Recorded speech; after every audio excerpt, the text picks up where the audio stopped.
So, eto na nga mga insan. Alam niyo bang itong mga Marcos ay may kaso pala sa Hong Kong na money laundering involving yung 350 tons of gold. Grabe mga insan, no? Kumusta na kaya yung kaso na yan? Paano kaya nila ipapaliwanag yan? Ang tindi. At mas matindi pa talaga dyan.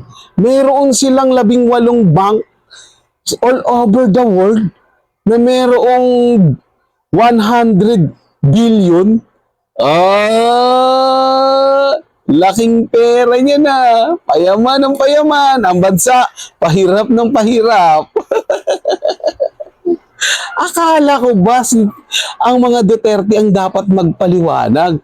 Di ba dapat mas magpaliwanag siya patungkol dito? Oy, Ken Garcia, Pinoy Canada, ano, kayo na lang kaya magpaliwanag patungkol dito. Total, magaling naman kayo magpaliwanag eh.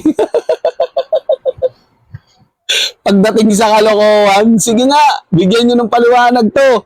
Yung kaso ng amo ninyo. Ba? Paliwanag nyo ha. Sige, antayin namin yung paliwanag nyo tungkol dito. Hindi ha.